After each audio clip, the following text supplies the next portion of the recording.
అదే RTV app వార్తల్ని క్షణాల్లో చదివే అవకాశం ఉంటుంది. ఒక న్యూస్ పేపర్, ఒక టెలివిజన్ ఛానల్ మీ చేతుల్లో ఎప్పుడూ ఉంటాయి.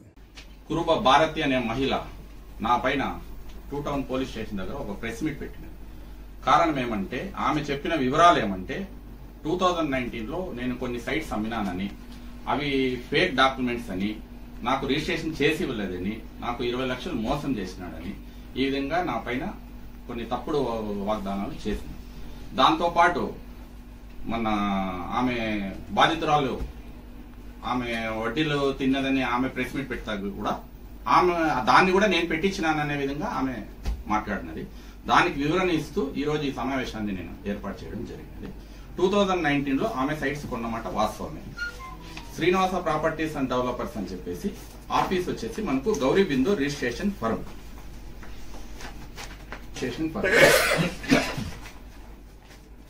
నా భార్య పార్ట్నర్స్, వేరే పార్ట్నర్స్ ఎవరు లేరు.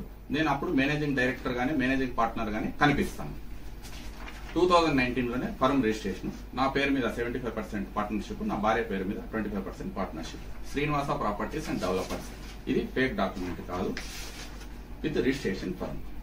దీని ఆఫీస్ వచ్చేసి గౌరీబిందూరు ఉన్నాయి, చిక్బలాపూర్ ఉన్నాయి, పుట్టపర్తి ఉన్నాయి, అనంతపూర్ ఉన్నాయి. ఇన్స్టాల్మెంట్ బేస్ పైన నా దగ్గర కొన్నది 10,000 కట్టుకుంటూ ఈ విధంగా ఇన్స్టాల్మెంట్ బేస్ పైన కొన్నది. 2021-22లో రిజిస్ట్రేషన్ కూడా కంప్లీట్ చేయించేసినాను ఈ సైట్స్ కు సంబంధించి. 8 ప్లాట్లు తీసుకుంది, కంప్లీట్ చేయించేసినాను. టోటల్ రిజిస్ట్రేషన్ డాక్యుమెంట్స్, అగ్రిమెంట్స్ కాదు. బుధవారం రోజు ఇక్కడికి వచ్చి నా దగ్గర ప్లాంట్ దగ్గర వచ్చింది ఆమె. అన్ని ఉన్నాయి. బుధవారం రోజు వచ్చింది, డేట్ తో సహా ఇక్కడ ఉంది. మీరు కావాల్సింటే జూమ్ చేసి చూసుకోండి, డేట్ తో సహా ఉంది. 7th మళ్ళా ఇంటి దగ్గరకు వచ్చి గొడవ చేసింది. ఏమని గొడవ చేసింది? నేను ఏదో అప్పున్నానని చెప్పేసి ఏదో గుండాలను పిలిపించి నా ఇంటి దగ్గరకు వచ్చి గొడవ చేసింది. గొడవ చేసినప్పుడు నేను 2 టౌన్ దగ్గరికి వెళ్ళి కంప్లైంట్ ఇచ్చేదానికి 2 టౌన్ దగ్గరికి పోయినా. వాళ్ళు కంప్లైంట్ తీసుకోలేదు. ఆమెను కూడా పిలిపించి, లేదు మీరు ఏదన్నా ఉంటే సివిల్ మ్యాటర్ ఇది, మీరు కోర్టులో చూసుకోండి అని చెప్పి చెప్పినారు. చెప్పిన తర్వాత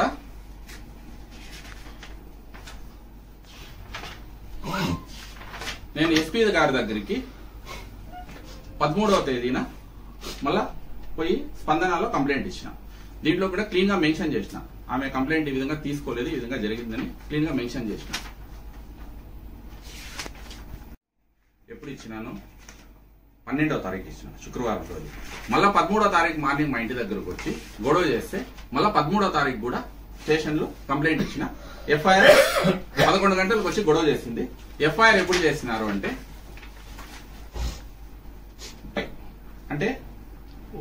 1:30కి ఎఫ్ఐఆర్ చేసినారు. విత్ మా ఇంటి దగ్గరకు వచ్చి గొడవ చేసినప్పుడు ఆమె ఏ విధంగా బిహేవ్ చేసింది అని విత్ ప్రూఫ్ తో సహా పెట్టిన. నిన్నటి రోజు ఇంకో విషయం మాట్లాడింది. ఏమని? నా భార్యనే వాంగ్మూలం ఇచ్చింది అని చెప్పింది. జస్ట్ మీరు అనుమతిస్తే నా భార్యను 1 నిమిషం మాట్లాడిస్తాను. మీరు వేసేసినానని చెప్పింది కదా, మన చెక్స్ అన్ని వేసేసినాను, 6 months అయింది, చెక్ బౌన్స్ కూడా అయిందని చెప్పింది కదా. ఈ రోజు ప్రెజెంట్ మన చెక్ బుక్ తీసుకొని పోయి ఈ రోజు ప్రెజెంట్ పొద్దున్న ఒక చెక్ వేసింది. చూడండి, 10 లక్షలకి ఈ రోజు పొద్దున్న చెక్ వేసింది. ఈ చెక్ నేను నా చెక్స్ దొంగతాయమని అని చెప్పేసి బ్యాంకర్ కు మెయిల్ ద్వారా ఫార్మ్ పంపించినాను. చెక్ కూడా స్టాప్ అయింది. చూస్తే ఇప్పుడు 2 టౌన్ లో కంప్లైంట్ ఇచ్చినా కూడా వాళ్ళు కంప్లైంట్ తీసుకోలేదు. కంప్లైంట్ ఇచ్చినా వాళ్ళు కంప్లైంట్ తీసుకోలేదు. దీంట్లో కూడా క్లీన్ గా మెన్షన్ చేసిన, ఏమని? 12వ తారీఖు నేను కంప్లైంట్ ఇచ్చేటప్పుడు 8 ఇంటి స్థలాలు నా నుండి విక్రయ పత్రం 2022లో పొంది ఉన్నది. కానీ 2 సంవత్సరాల క్రితం వర్షాల కారణంగా సదరు లేఅవుట్ ముంపునకు గురైనది. ముంపునకు గురి కావడంతో సదరు భారతి తను ఇచ్చిన కొనుగోలు మొత్తాన్ని వాపస్ చేయవలసిందిగా నన్ను బలవంతం చేసినది. కానీ నేను సదరు 8 ఇంటి ప్లాట్ల క్రయ విత్రాలు రద్దు చేసుకునేందుకు ఒప్పుకోలేదు. దానితో సదరు భారతి మా ఇంటి ముందు ప్రాణం తీసుకుంటానని బెదిరించడమే కాకుండా తనతో పాటు రౌడీలను పిలుచుకువచ్చి నానా విధ్వంసం చేసినది. ఈ విషయంలో కొంతమంది పెద్ద మనుషులు రాజీ చేసి పై తెలిపిన 8 ఇంటి స్థలాల క్రయ మొత్తమును 5 దఫాలుగా ఇచ్చుటకు ఒప్పుకొని నా నుండి ఎస్బీఐ ద్వారా చెక్లు ఇచ్చిన. 17 లక్షలు చెక్లు ఇచ్చిన.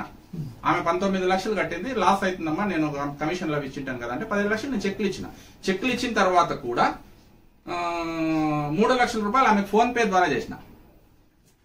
ఫోన్ పే డీటెయిల్స్ కూడా ఇస్తా. ఏ డేట్ లో చేసినాను చూడండి. ఫోన్ పే ద్వారా 3 లక్షల రూపాయలు చేసిన.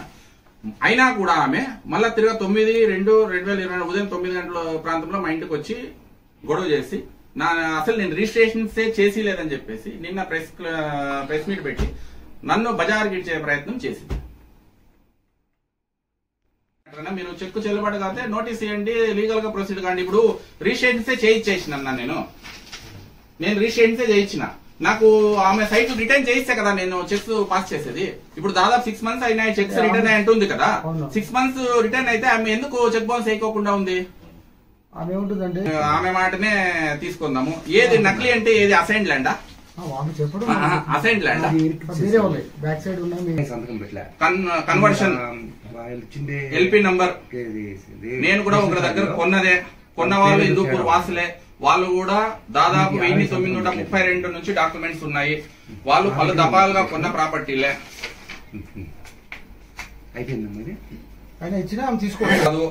నేను 2019 లో కొన్న టోకన్ రిసిప్ట్ తో సహా ముందు పెడతాను.